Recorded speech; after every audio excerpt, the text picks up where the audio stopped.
kepala dinas pun juga dapat melakukan pemeriksaan secara satu persatu dari hasil SKP yang sudah dicek maupun yang belum dicek oleh tim kinerja. Jadi di sini nantinya Bapak Ibu dari kepala dinas mempunyai tugas untuk memastikan bahwa SKP-SKP dari GPK itu sudah disetujui. Lanjut. Nah, di sini apabila ternyata Bapak Ibu dari kepala dinas perlu melakukan persetujuan secara satu persatu, nantinya akan ada daftar di mana daftar tersebut Bapak Ibu bisa melihat statusnya dari masing-masing GPK, dan kalau misalnya status tersebut masih menunggu pemeriksaan, Bapak Ibu dari kepala dinas itu dapat melakukan pemeriksaan dan menyetujui perencanaan SKP dari GPK. Apabila untuk SKP sudah disetujui, nantinya proses untuk perencanaan SKP dari GPK itu sudah selesai dan akan menunggu untuk tahapan lebih lanjut, yaitu tahapan pelaksanaan. Lanjut ke slide selanjutnya. Oke, sudah selesai. Mungkin ini saja yang bisa saya sampaikan terkait dengan tahapan dan bagaimana cara untuk mengoperasikan pengelolaan kinerja di ruang GTK. Untuk tahapan selanjutnya, Bapak Ibu tinggal menunggu untuk mungkin nantinya akan ada sosialisasi untuk pelaksanaan dari bagaimana caranya nantinya Bapak Ibu bisa melaksanakan pengelolaan kinerja. Terima kasih atas perhatiannya. Saya kembalikan lagi ke Mbak Nurlia. Terima kasih. Baik, terima kasih kepada para narasumber untuk penjelasan materinya. Sangat membuka pemahaman mengenai pengelolaan kinerja GPK, baik dari sisi kebijakan, substansi, maupun teknis di SIM GPK dan di ruang GTK. Baik Bapak Ibu, selanjutnya setelah menyimak penjelasan materi dan simulasi dari para narasumber, kini saatnya kita memasuki sesi tanya jawab. Kini kami mengundang narasumber untuk merespon pertanyaan yang sudah kami kurasi dari kolom Q&A untuk dijawab secara live. Mohon bantuan tim operator untuk menayangkan slide pertanyaannya. Baik, untuk pertanyaan pertama dari anonim kepada Pak Nuril atau Pak Yuda. Selamat siang, untuk GPK itu nanti secara otomatis masuk di Dapodik dan ada SK-nya atau harus melakukan pengajuan dulu ya? Bagaimana prosedurnya? Terima kasih. Baik, dipersilahkan kepada Pak Nuril atau Pak Yuda untuk menjawab. Baik, terima kasih atas pertanyaan. Pada prinsipnya bahwa pengelolaan kinerja untuk GPK ini kan sama dengan guru-guru yang lain pada prinsipnya. Cuma memang ini kita buat kekhususan dikarenakan pola yang dilakukan oleh teman-teman GPK ini kan berbeda. Jadi penanganannya betul 24 jam, tetapi penanganannya sangat bergantung dari kondisi peserta didik disabilitas. Nah, itu yang pertama. Yang kedua bahwa semua data kita ini semuanya akan tersambung ke Dapodik.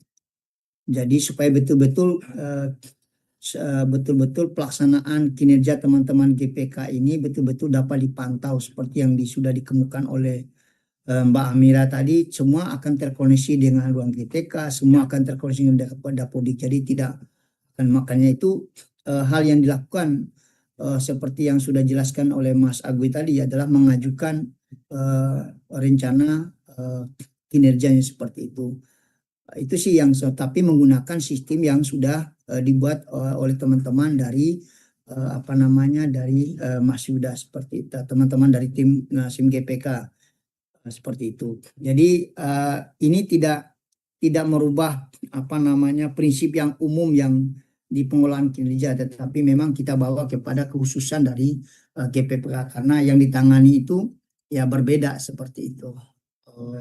Berbeda dari sisi penanganan anak-anak yang akan ditangani. Kalau tadi misalnya 1 sampai 5 orang atau sampai 15 seperti itu. Tidak seperti guru-guru kelas biasa seperti itu. Itu Baik, Silakan terima Mas Yuda lanjut. Ya. Mungkin tambahan dari Mas Agung juga, monggo Mas. Baik, terima kasih Pak Nuril. Mungkin kita butuh mendengarkan dari sisi sistem, karena ini masuknya terkait alur pengajuan GPK dan seterusnya. Kami persilakan kepada Pak Yuda untuk menjawab. Terima kasih Mbak ya.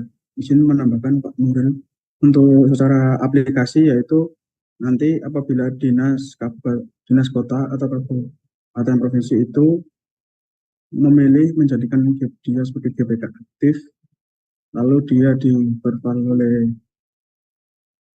admin pusat, setelah itu dia baru bisa di-plotting ke dalam kinerja.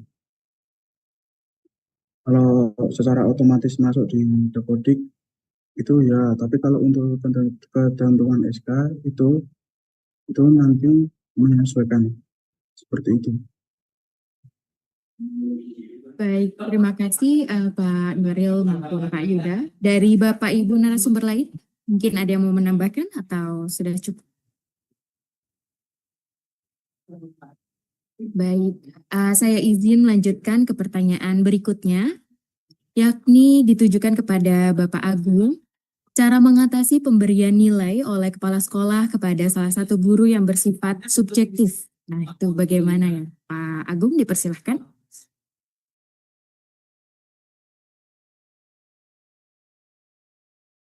Ya, suara saya masuk Mbak Nurlia ya? Masuk Pak. Baik, ya. Ini juga pertanyaan yang sangat sering ditanyakan kepada kami terkait dengan pemberian ini. Memang kita belum ada formula yang kemudian bisa membuat objektivitas dalam penilaian begitu ya, karena memang selaku pejabat penilai kinerja maka atasan ini memang punya kewenangan untuk memberikan penilaian. Tentu kita pernah memiliki satu strategi untuk memberikan satu alat gitu ya atau cara agar atasan ini dapat memberikan penilaian kepala sekolah dalam konteks ini ya yang relatif lebih objektif gitu ya dibanding subjektif. Maka dari itulah kenapa kita ada yang namanya praktik kinerja begitu ya. Praktik kinerja. Kalau penilaiannya subjektif biasanya itu karena kita fokus pada hal yang administratif saja. Misalnya ketersediaan dokumen, pengumpulan-pengumpulan begitu ya. Jadi entah kita tidak bisa menilai apapun, tidak ada justifikasi, kita dinilai sangat baik maupun sampai dengan sangat kurang begitu ya. Namun demikian karena guru itu juga punya satu siklus yang namanya praktik kinerja, mulai dari diskusi persiapan sampai dengan revisi tindak lanjut, maka itu menjadi satu justifikasi ketika seorang guru misalnya itu diberikan nilai hanya baik misalnya, yang mestinya mungkin bagi dia sangat baik gitu kan. Itu kita punya satu artefak atau satu bukti dukung untuk menyampaikan bahwa menanyakan kepada pejabat nilai kinerja gitu ya, kenapa saya bisa dinilai misalnya adalah baik atau misalnya saya dinilai cukup, mestinya saya baik begitu kan. Tentu ini dalam proses masih di ruang GTK dan memang kita tahu bahwa ada satu mekanisme terkait dengan keberatan yaitu mungkin topik lain. Namun demikian mungkin barangkali ada isu di mana seorang guru barangkali kita tahu dia mestinya tidak dinilai baik gitu ya oleh kepala sekolah, namun dia dinilai baik sementara kita yang sudah berusaha dengan sangat baik agar nilainya itu atau predikatnya ini baik justru dapatnya cukup misalnya begitu. Ini mungkin ada seperti contoh kasusnya gitu ya Bapak Ibu ya. Maka saya ada dua perspektif gitu ya untuk bisa kemudian mengarahkan ini agar lebih objektif atau meminimalisasi subjektivitas dari kepala sekolah. Pertama adalah ketika Bapak Ibu dinilai atau diberikan predikat tidak sesuai ekspektasi, mestinya mungkin baik jadi cukup atau mestinya sangat baik jadi baik begitu kan. Maka ketika tahap penilaian itu datanglah atau dialoglah kepada kepala sekolah. Kan kita punya satu rekaman di dalam platform gitu di ruang GTK. Apa saja yang kita sudah lakukan, apa saja upaya yang kita lakukan sampai dengan revisi tindak lanjut gitu ya. Tentu hal-hal lain itu administratif sekali sebenarnya. Tapi kalau dalam konteks ini Bapak Ibu bisa membawa bukti dukung, kita nanyakan apa dasar dari Bapak Ibu memberikan rating misalnya harusnya itu ratingnya itu di atas ekspektasi, tapi dia malah mungkin di atas ekspektasi itu bisa. Itu tips pertama seperti itu. Jadi tidak ada isu ketika kita memang datang kepada atasan untuk tahu apa saja sih sebenarnya yang menjadi pertimbangan atasan memberikan satu predikat tertentu. Kedua adalah tipsnya ketika subjektivitas ini misalnya ada oknum gitu ya yang mungkin kita tahu dia tidak melakukan satu progres kinerja dalam satu praktek kinerja, tiba-tiba dia dapat predikat yang barangkali menurut Bapak Ibu ini tidak adil misalnya begitu ya, sebagai seorang guru yang barangkali sudah melakukan semua tahapan maupun semua prosesnya gitu ya. Maka yang paling saya rekomendasikan gitu ya, selaku salah satu tim yang juga substansi ini, tentu kita sedang berupaya untuk membuat ini lebih bisa terjawab, ialah Bapak Ibu bisa kemudian memberikan satu, ini bukan mengadu ya, tapi berkonsultasi tadi kepala sekolah, maka konsultasilah dengan atasannya kepala sekolah, dalam konteks ini adalah kepala dinas itu di jauh, maka tidak ada isu atau tidak ada concern bagi kami untuk kemudian Bapak Ibu bisa memberikan satu cerita atau mungkin satu keadaan yang bisa disampaikan kepada pengawas sekolah selaku salah satu juga bagian dari tim kinerja kepala sekolah gitu. Ini belum sampai tahapan penetapan, sudah ada di platform kinerja Bapak Ibu, ini masih proses penilaian. Mungkin itu Mbak Nurul ya. Terima kasih. Tambahan Mbak Lia. Ya, silakan Pak Nuril. Ya, apa yang dijelaskan oleh Mas Agui tadi, intinya itu satu Bapak Ibu sekalian untuk bukan tidak bisa juga kita menghilangkan, tapi paling tidak meminimalisir sifat subjektif itu adalah bagaimana berkomunikasi Bapak Ibu sekalian.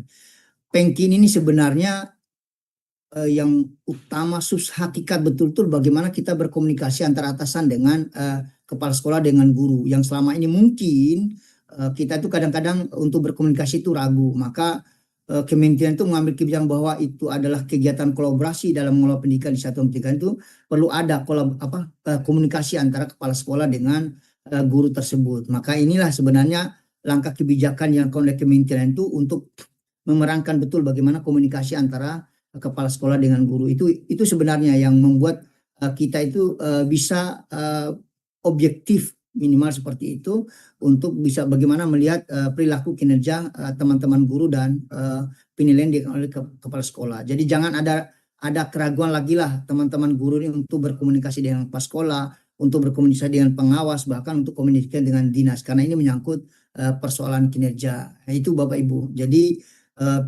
yakinlah bahwa teman-teman tim juga ini tetap berusaha untuk mencari bagaimana betul-betul penilaian itu akan objektif. Tetapi paling tidak kita bisa membuka ruang dialog antara kepala sekolah dengan guru lah, seperti itu, untuk kita bagaimana kita sama-sama membangun pribadi guru maupun untuk satuan pendidikan yang lebih besar. Saya kira begitu tambahan saya. Baik, terima kasih Pak Agung dan Pak Nuril untuk jawabannya yang sangat clear. Izin untuk beralih ke pertanyaan berikutnya Bapak Ibu, yakni dari Bapak Oji ditujukan kepada Bapak Nuril. Pertanyaannya adalah tambah satu lagi, apakah nanti ke depannya saya sebagai GPK menjalankan dua peran sekaligus sebagai guru IPA atau memilih satu saja? Mohon penjelasannya Pak Nuril. Silakan Pak Nuril untuk berkenan menjawab. Iya, guru IPA maupun GPK bisa jadi menjalankan dua-duanya, bisa jadi mungkin satu, seperti itu.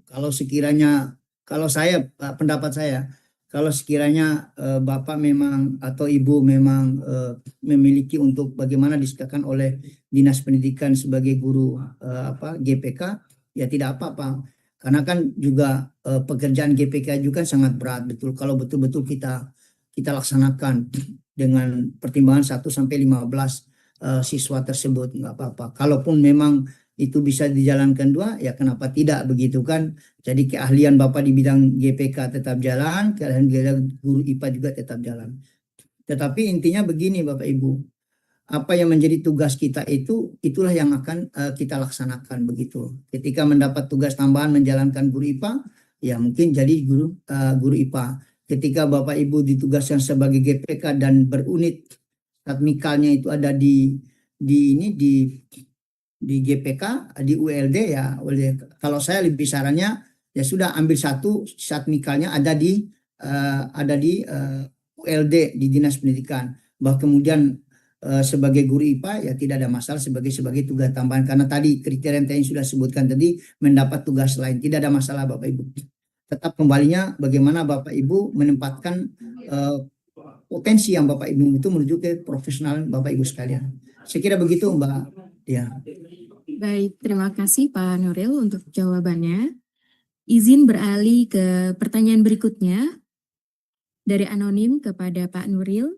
Izin bertanya, apakah untuk GPK inklusi sudah ada kejelasan dalam mengikuti PPG dan P3K? Silakan Pak Nuril untuk berkenan menjawab. Mungkin nanti ada tambahan lain ya dari Mas Agwi ya, mungkin dari sisi kebijakan juga. Sementara ini apa GPK yang sudah dalam proses ini Bapak Ibu untuk kita bahas bersama, karena hal-hal seperti ini tuh sangat sensitif begitu, sehingga untuk saat ini yang kita bisa lakukan dulu adalah terkait dengan apa namanya PPK ASN daerah yang akan bisa kita akomodasinya. Sementara untuk P3K masih dalam proses Bapak Ibu sekalian. Mungkin Mas Agun ada tambahan, silakan langsung. Cukup Pak Nuril, terima kasih. Cukup. Baik, terima kasih Pak Nuril untuk jawabannya yang cukup jelas. Izin untuk beralih ke pertanyaan berikutnya dari Coach Q_CRB kepada Pak Nuril. Saya guru di SLB B Pancaran Kasih. Saya bertanya dan sekaligus berharap, apakah peningkatan kompetensi melalui pelatihan pendidikan dibuka untuk guru pendidikan khusus ASN dan non-ASN di SLB swasta? Saya berharap semua guru pendidikan khusus tetap bisa mendapatkan akses pelatihan yang sama. Baik. Ya, Bapak Ibu, bahwa kami tegaskan Pak Menteri sangat konsen peningkatan mutu kompetensi teman-teman guru Bapak Ibu, sehingga berbagai kebijakan ini tetap tetap berusaha untuk